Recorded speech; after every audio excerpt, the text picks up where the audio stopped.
تو یہ نبی پاک صلی اللہ علیہ وسلم کی حمایت کرتے رہے دور جاہلیت میں بھی، معاہدے کو توڑ کر مسلمانوں تک کھانا پینا بھی پہنچاتے رہے، انہوں نے کسی کی کوئی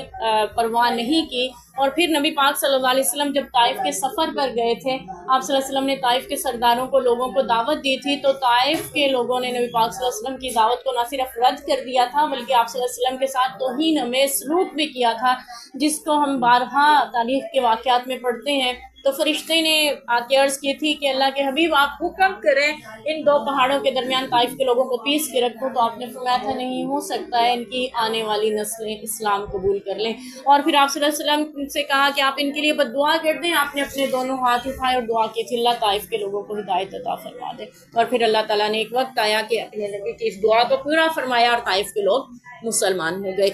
بہت بڑی تعداد میں۔ تو جب نبی پاک صلی اللہ علیہ وسلم طائف کے سفر سے واپس مکہ آ رہے تھے تو آپ صلی اللہ علیہ وسلم کو سیاسی پناہ کی ضرورت تھی، کیونکہ مشرکین مکہ میں یہ رواج تھا، ان کے ہر یعنی جو دارالندوہ تھا نا، وہ ایک طرح سے پارلیمنٹ تھی ان کی، جہاں پہ ہر قبیلے کا سردار ایک عہدے پر ہوتا تھا، کوئی خون بہا کا عہدہ سنبھالا ہے، کسی نے جنگ ہوگی تو علم سنبھالنا ہے، کسی نے جو ہے وہاں کے معاملات کو دیکھنا ہے، آنے والوں کی خبر گیری کرنی ہے حاجیوں کے لیے، یہ وہ سارے انتظامات جو ہیں وہ مل کر دیکھتے تھے۔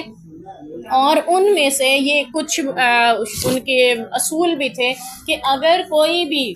شخص ان کے قبیلے میں کوئی مسئلہ ہوگا تو وہ سردار خود دیکھے گا، لیکن اگر وہ مسئلہ ایسا ہوگا جس کا اثر پورے مکے پہ پڑے گا تو پھر سارے مکہ کے سردار اس کو روکنے کو کہیں گے، اگر وہ روکنے میں ناکام ہوگا تو اس شخص کا بائیکاٹ کر دیا جائے گا۔ اور نبی پاک صلی اللہ علیہ وسلم کے معاملے میں ابو طالب کے ساتھ ایسا ہی ہوا تھا کہ ابو طالب جو تھے انہوں نے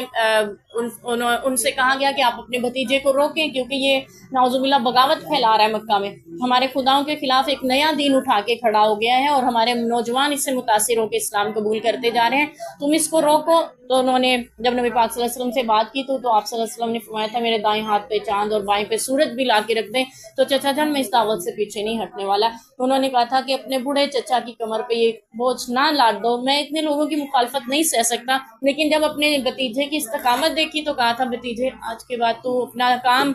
کھل کے کر اور میں دیکھتا ہوں تمہارا کوئی کیا بگاڑ سکتا ہے۔ جب انہوں نے دیکھا مشرکین مکہ کے جو سردار تھے قریش کے اور دوسرے لوگ کہ ابو طالب جو ہیں وہ اپنے بھتیجے کو روکنے میں ناکام ہے، تب انہوں نے بائیکاٹ کر دیا تھا۔ پھر 3 سال کے لیے محصور ہو گئے تھے نبی پاک صلی اللہ علیہ وسلم اپنے خاندان کے ساتھ شعیب ابی طالب کی گھاٹی میں۔ تو یہ پورا معاہدہ لکھ کے لٹکایا گیا تھا کہ نہ تو کوئی لین دین کرے گا، نہ تجارت ہوگی، نہ ان تک کوئی کھانا پینے کی چیز پہنچائے گا، ٹھیک ہے، ساروں کا متفق کا یہ معاہدہ تھا۔ تو اس میں جو تھے جبیر بن مطعم رضی اللہ عنہ، یہ ان کے والد بھی شریک تھے کیونکہ وہ بھی سرداروں میں اور دارالندوہ کے ان لوگوں میں شامل تھے۔ تو جب واپس آئے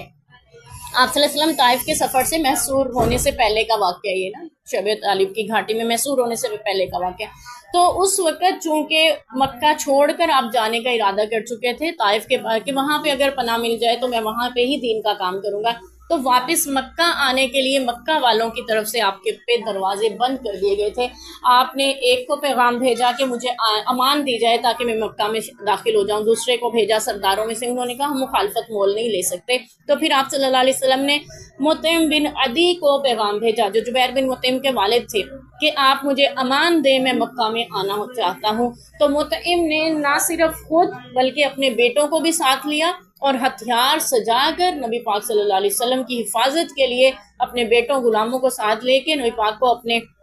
پہلو میں یعنی درمیان میں لے کر مکہ میں داخل ہو اور صحن کعبہ میں آ کے اعلان کیا کہ لوگوں سن لو، میں نے محمد بن عبداللہ کو پناہ دی ہے اور اسے کوئی بھی نقصان نہیں پہنچائے گا، یعنی مکہ میں آنے سے نہیں روکے گا۔ اب جس کو ایک سردار نے پناہ دی باقی سب کو بھی دینا پڑتی تھی، جس کو ایک نے نکال دیا باقی سب بھی اس پر متفق ہوتے تھے، تو اس لیے یعنی ان کو پتا تھا باقیوں لوگوں کو بھی کہ